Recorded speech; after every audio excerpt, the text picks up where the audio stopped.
Thank you so much. You all, you all didn't get to see the moment of panic that Matt and I were sharing as Bob was finishing up because my computer picked an inopportune moment to crash. So I was quick rebooting but I really appreciated Bob's comments on the CEO world.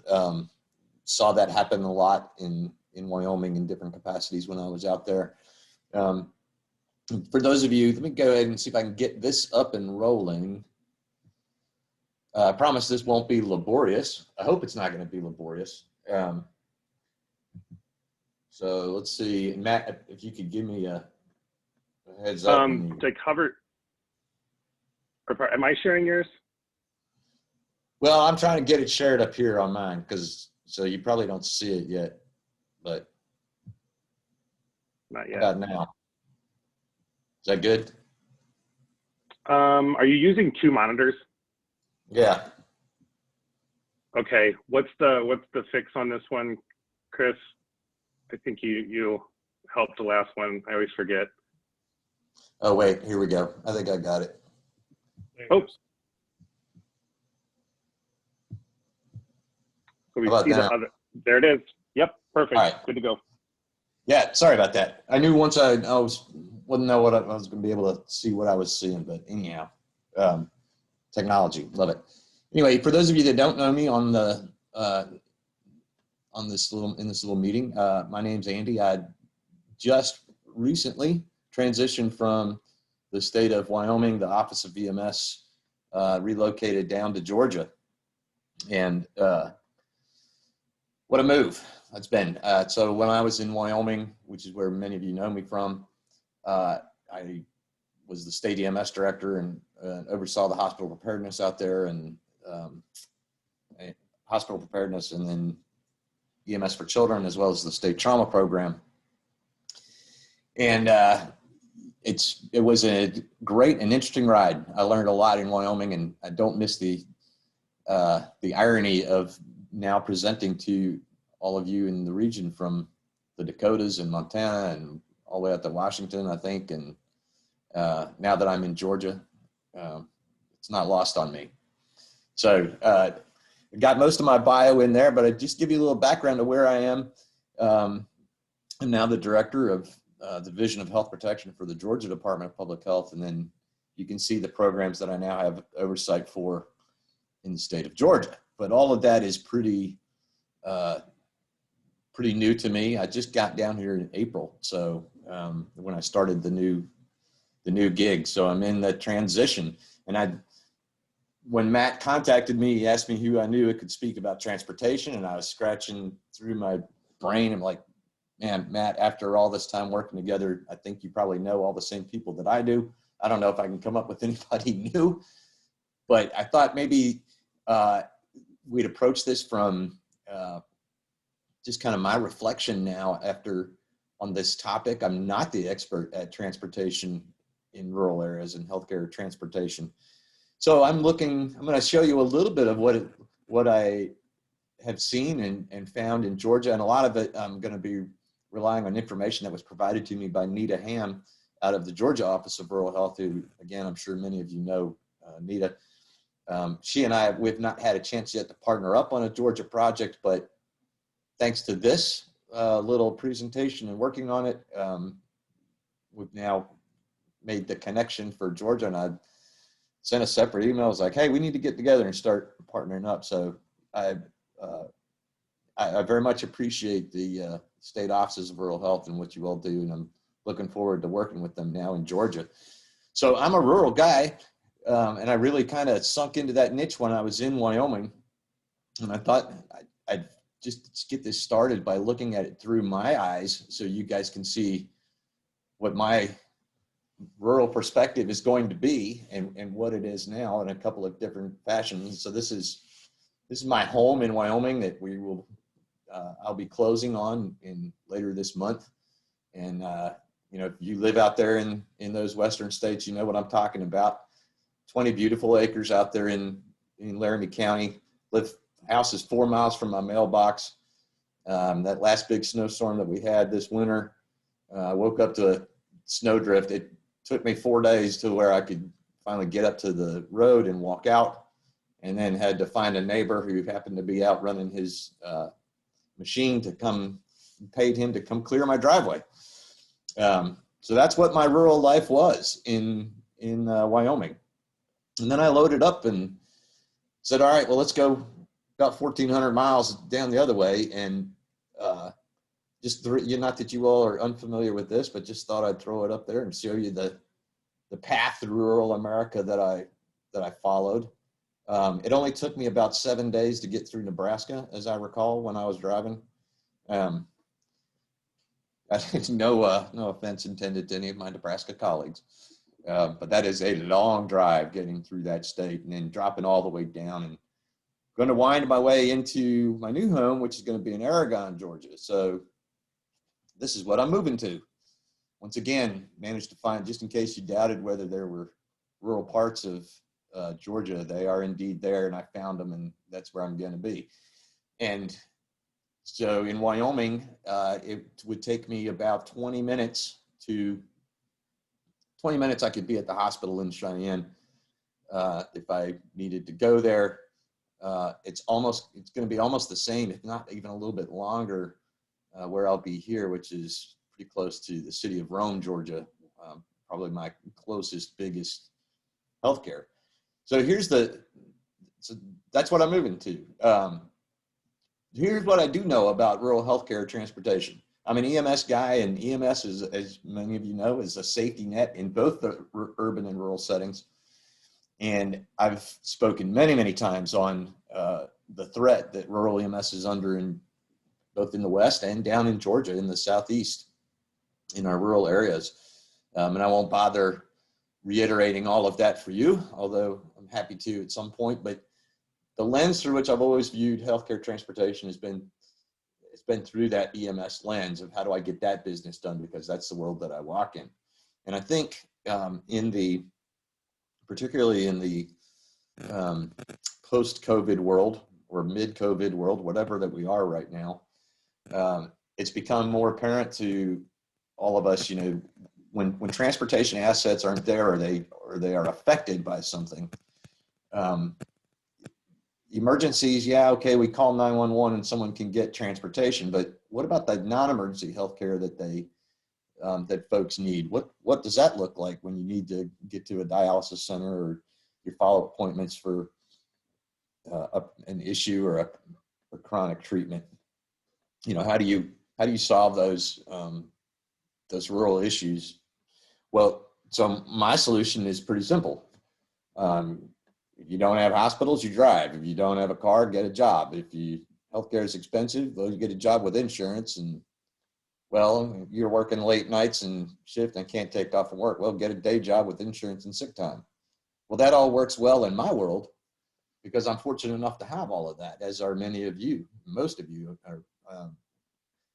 We have those resources, but we can't say that that's not the case in all of rural America. So starting to view this whole issue through a different lens, I think is important for me and for all of us.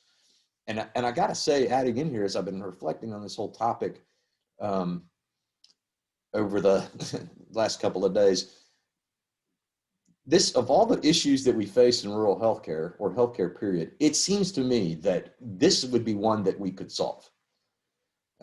We may not be able to cure cancer, and we may not be able to cure diabetes or all of the other problems. We struggle with health inequities in all sorts of realms, but you would think that at the very least we would be able to solve the transportation problem.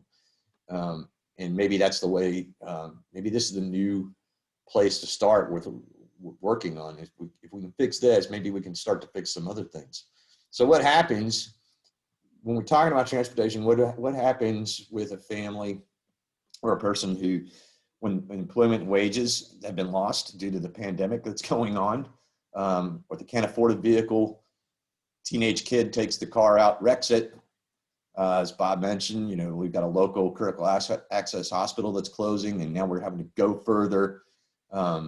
They don't have access if a person doesn't have access to technology, or they're like me and your computer decides to blow up and need to reboot right when you're getting ready to start talking. How do we start solving that? And of course, as you all are well aware, COVID just made all of that more difficult. But I thought I would give you two stories just to drive home this point about rural America. One from my previous home in Wyoming, and one that came up right as soon as we got to Georgia. So the Wyoming story was actually one of our EMTs who was pregnant, being monitored for preeclampsia. And in order to see her obstetrician, she had to go 2 hours to the east to get into Rapid City to do a follow-up. Now that doesn't seem like a huge deal because it's just a 2-hour drive, right? But that's a day's worth of lost wages for her, because it's 2 hours one way, 2 hours back, never mind gas. I got to take time off from work to go and do that. That shouldn't happen. There's no reason in this day and age why that sort of healthcare, that sort of situation should occur. And then I get down, no sooner got down to Georgia, and one of the programs that I now oversee is the low THC oil program, which of course is prescribed for many folks, many of whom have terminal or chronic conditions. And but got down here, and now this has changed, to be honest, but when low THC oil came to be in Georgia, there was no place, it was still illegal to manufacture it in Georgia. So everyone who now had access or authorization to possess low THC oil for their chronic condition is having to go elsewhere and source this on their own. And of course, many of them are themselves too sick or disabled to drive, or they simply can't handle riding in a car to get to wherever it is that they need. So here's some specific things that Nita pointed me towards that I know are going on in Wyoming, and I know they're going on in your rural areas too. Ability can't afford a vehicle, they don't have a driver's license. Migrant communities that in Georgia, who I thought this was interesting. We don't want people to drive illegally, but they are driving without a license. But they feel the most that they can risk is to go to work, because if they get in a motor vehicle collision and get in trouble with the law enforcement, then that might they might make things worse. Public transportation, obviously, it doesn't extend out to all of the rural areas, even though right now I live, I'm living in a town called Kennesaw, Georgia, which is maybe 20 minutes to the north and west of Atlanta, which has MARTA, a pretty robust public transit system. MARTA doesn't come out to where I am. So how do you public transportation doesn't exist. Ride hailing services, I can catch an Uber in Kennesaw. It takes a while because there aren't that many drivers, and COVID kind of shut a lot of that down, and drivers went on to other places. And then relying on your family and friends, which, well, you all have family and friends, and you know how reliable they can be on and off. So those are the options that are there. So I wanted to show you this because I found this was interesting, again, provided by Nita to me to take a look at. And what you're seeing, won't go into the groups of counties that you see there in group 1, 2, 3, and 4. But these are the factors that impact transportation in the state of Georgia as measured by the Georgia Department of Transportation. And I thought I would just zero in, no pun intended, on the zero car measurement. That is those families that are reporting that they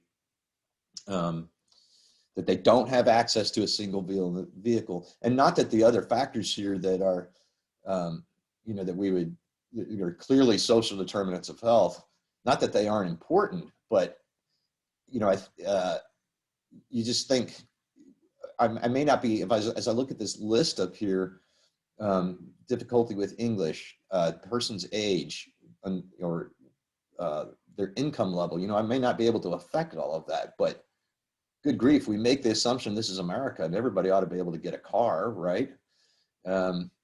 But look at the percentages showing within counties of households reporting that they don't have access to a vehicle. So that's impacting healthcare in Georgia. So in this blue circle here, highlighted it for you. That's roughly the River Valley region that's identified there. Thought this was an interesting connection. That's the highest concentration of zero-car families or households in the state of Georgia. And it's probably hard to see on the slide, but in this graphic, the darker purple are the counties representing the reporting that they have between 10 and 21% of the households reporting that they don't have access to a vehicle. That's interesting when you start taking a look at this next area, because in this one you can see the white spaces that you see showing up are counties that don't have public transit. So that's the exact same area where we have the highest concentration of no cars and no public transportation. Never mind all of the other demographics that affect access to healthcare. And then it's kind of an interesting study, and happy to send it to you. You can get it from NETA, the analysis that the Georgia Department of Transportation did on what counties have rural transit, urban transit, et cetera. And if you're not familiar with Georgia, obviously in that big blue spot right in the middle, that's the Atlanta metro region where we have all kinds of transportation available. And so then here again, just looking down at this region, guess which one has the highest cost per trip in providing transportation? And interestingly, I believe it's Fort Gordon that's in that area. I might be wrong. It's either Fort Gordon or Fort Stewart. I can't remember. So here in one area, you've got multiple factors stacking up on you. No public transport, high concentration of families with without access to a vehicle, and we end up with the net problem of that's where it's most expensive to provide transportation. So as I was thinking about this, to me, I think you can, because I like things pretty simple. I'm a pretty simple, straightforward, black and white kind of guy. It may be more complex than this, but to me, I think as we look at kind of what solutions need to be developed, you can put them into one of two categories. Either we got to build more infrastructure and develop resources to provide transportation where nothing exists right now, or we create a new paradigm in which healthcare goes to the patient. Because what we're operating under now, by and large, is a fundamental principle of patient movement that really dates all the way back to Bonaparte putting the first ambulances on the field, on the battlefields, and as he waged war. That is, you load a patient up and you take them to where the healthcare resources are. And that works well, and sometimes that's the most economical way to do it. We can't have hospitals in every 5 square miles in rural America, but to me, I think if you the simplistic way of looking at this is say that these are the two things that we can do. And there may be something more out there. I'm open to do that. I'm not trying to be dogmatic about it, but it helps for me to get things boiled down to a simple approach. So I thought I'd share with you.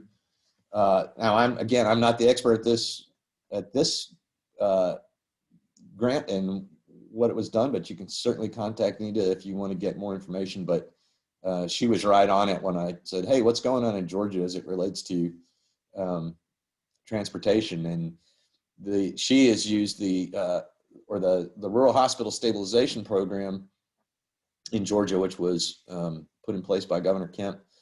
That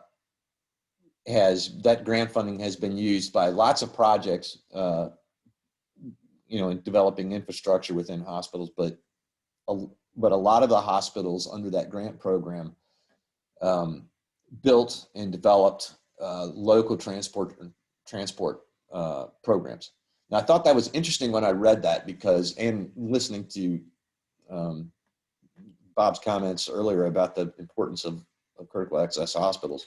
In my time in Wyoming, I became a believer in rural America for EMS, the most successful model were those business models where the local ambulance service was tied to preferably in a proprietary relationship between the hospital and the ambulance service.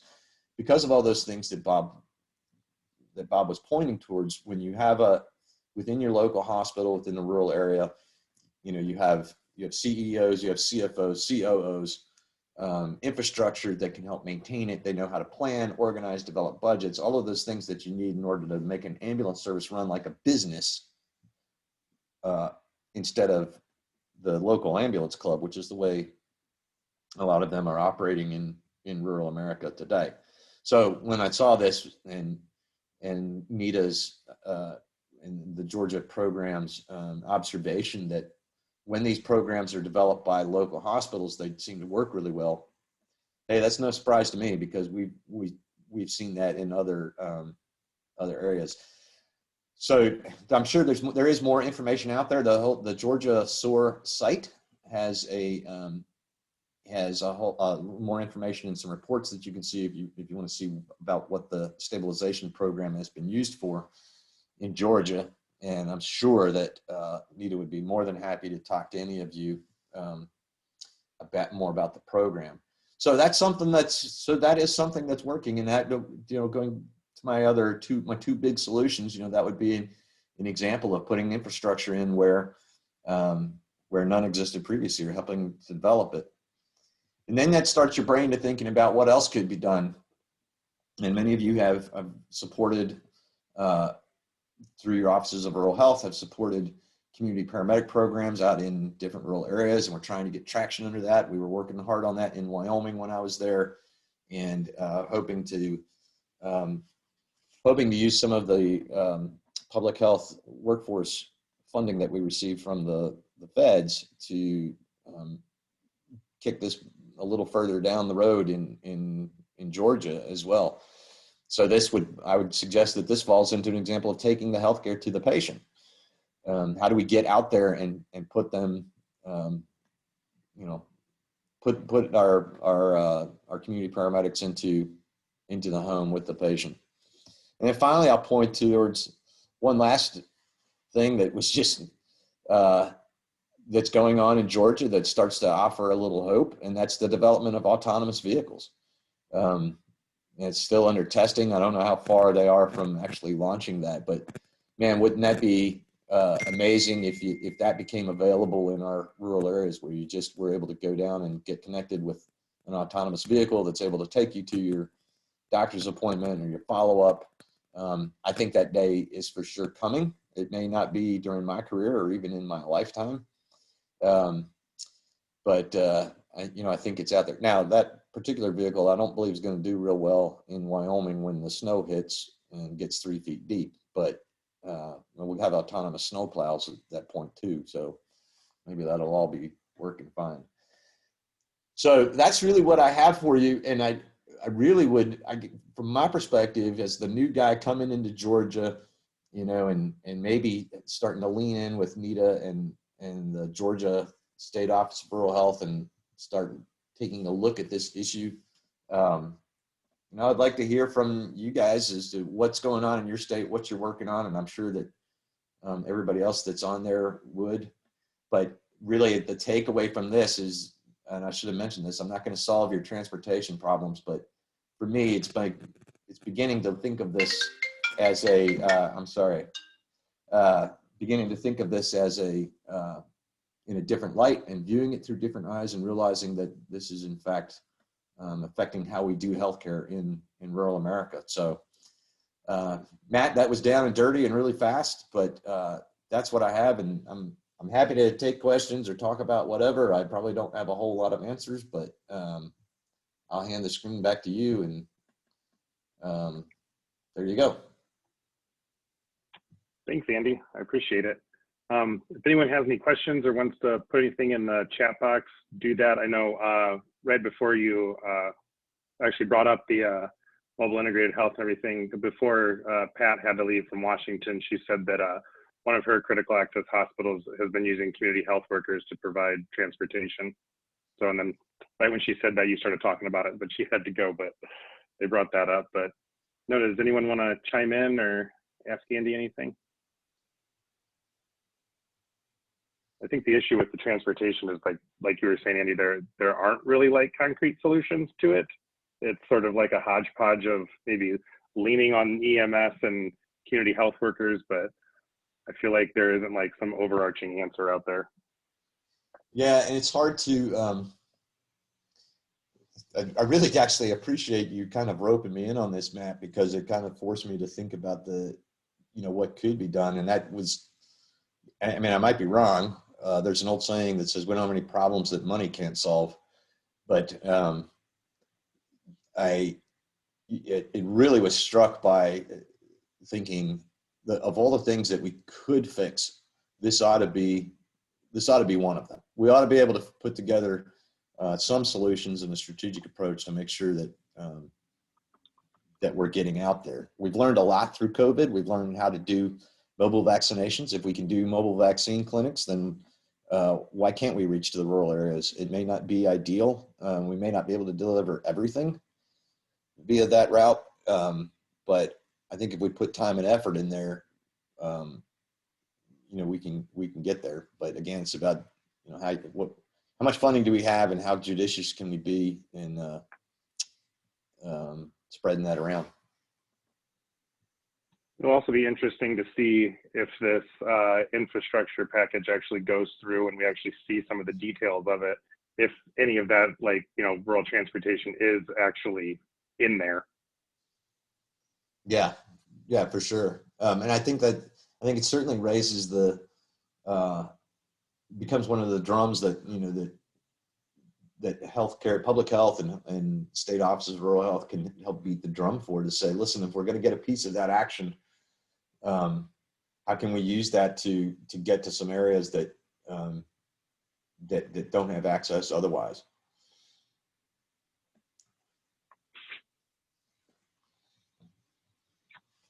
I don't see any other questions or hands raised, so I'll give it like one more second to see if anybody. You see the chat, Andy? Yes, I do. Faith in Action program.